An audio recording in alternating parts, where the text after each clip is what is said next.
Vidéo sur les exercices faciles, entre guillemets, sur les pourcentages. Alors je dis facile, puisque en fait tout est relatif, ça dépend vraiment de votre niveau.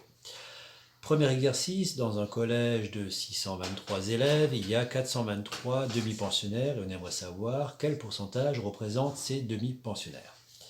Alors déjà, première chose qu'on remarque, c'est que 423 par rapport à 623, on voit que c'est beaucoup plus que la moitié. La moitié de 623, ça aurait été 311,5. On est dans les 400, on est beaucoup plus. D'ailleurs, 400 par rapport à 600, c'est à peu près les 2 tiers. Donc on sait déjà que dans les pourcentages, on sera certainement aux environs de 60-70%.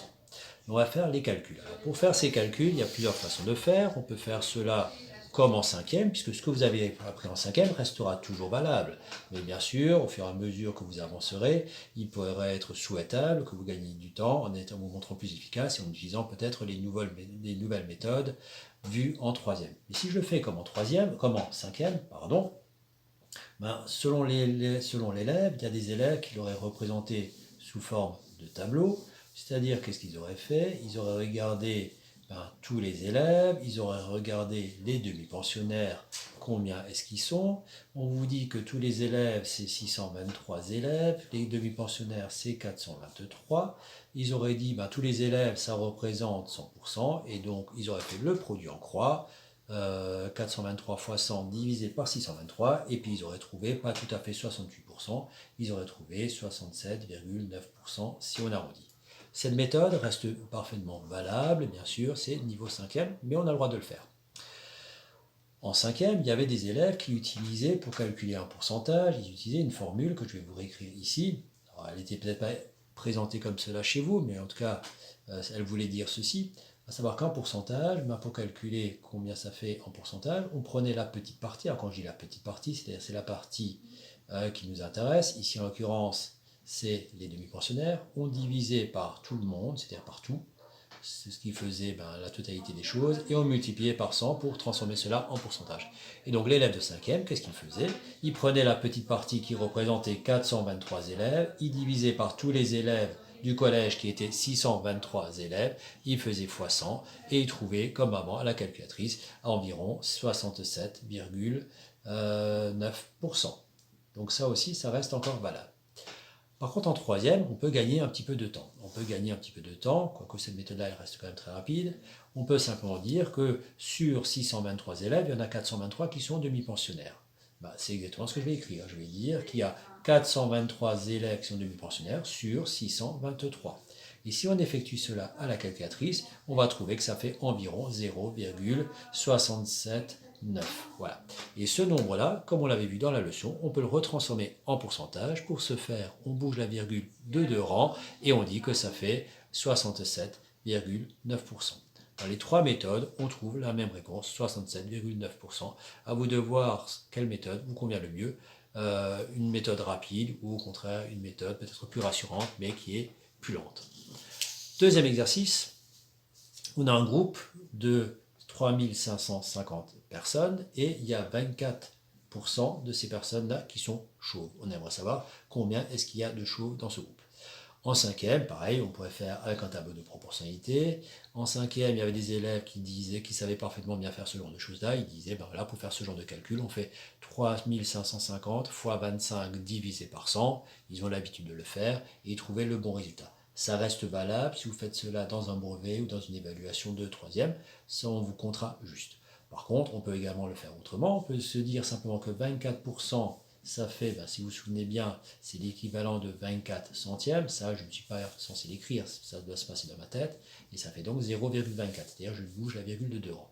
Si j'utilise ce fameux 0,24, je vais prendre mon 3550 personnes, je multiplie par 0,24, calculatrice là-dessus, et ça fait 852 personnes. Voilà. Bien sûr, je n'ai pas fait de phrase, normalement, il faudrait conclure avec une phrase.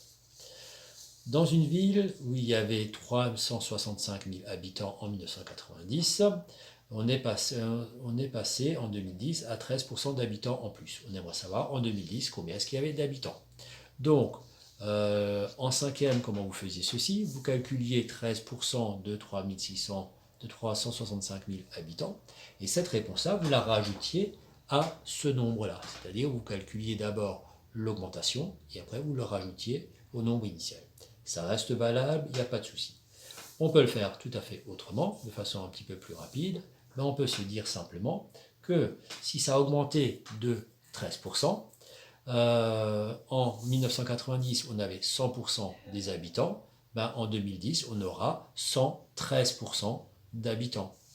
Et donc je vais calculer 113% de 365 000 habitants. Donc je prends mes 365 000 habitants et je vais calculer 113%. Ce que 113%, avec un calcul un peu analogue à celui-là, je peux dire que c'est 1,13. Alors pourquoi ceci? Parce que 113%, c'est 113 centièmes. Vous dépassez la virgule de 2 rangs, vous trouvez que c'est 1,13. Donc ce calcul-là que je devrais faire dans ma tête normalement, je ne devrais pas l'écrire, je vais l'utiliser. Et donc je multiplie par 1,13, un petit coup de calculatrice, et je trouve que dans cette ville, il y a maintenant 412 450 habitants. Le petit 3, dans une autre ville, on est passé en 10 ans de 126 560 habitants à 153 000. Donc ça a augmenté. On aimerait savoir en pourcentage combien ça fait. En cinquième, vous auriez fait comment? En cinquième, vous auriez calculé la différence entre les deux. Donc vous auriez vu qu'il y a un petit peu moins de 30 000 habitants en plus. Et ces 30 000 habitants en plus, un petit peu moins, vous les auriez comparés à 126 560. C'est-à-dire ces 30 000 habitants qu'il faut comparer par rapport à ce qui a été augmenté. Qu'est-ce qui a augmenté? C'est ce nombre-là. Donc ce nombre-là, c'est ce nombre-là qu'on aurait pris en référence. Et vous auriez trouvé le pourcentage. Pas de souci, ça reste valable. Donc la soustraction de ces deux nombres-là, et après le nombre divisé par ce nombre d'habitants, et vous trouvez la bonne réponse. En troisième, on peut procéder autrement. C'est ce qui a marqué dans votre leçon. Dans la leçon, il y a marqué quoi?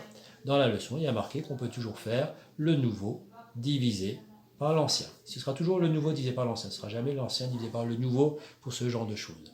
Donc, le nouveau nombre d'habitants, c'est 153 008. On divise par l'ancien qui était de 126 560. Calculatrice là-dessus. On trouve que ça fait environ 1,209. 1,209. Le 1, ça va correspondre au 100%, c'est-à-dire ça va correspondre aux 126 560 habitants de départ. Et le virgule 209, c'est ce qui va être en plus finalement. Donc si on compare ça avec un pourcentage, ça fait 120,9. Les 153 008 habitants vont représenter 120,9% du nombre de départ. Donc finalement, j'ai gagné 20,9% en plus.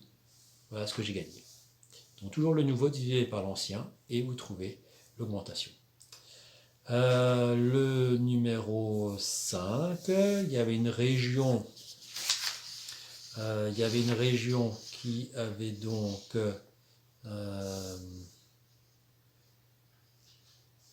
il y avait une région avec 6352 accidents.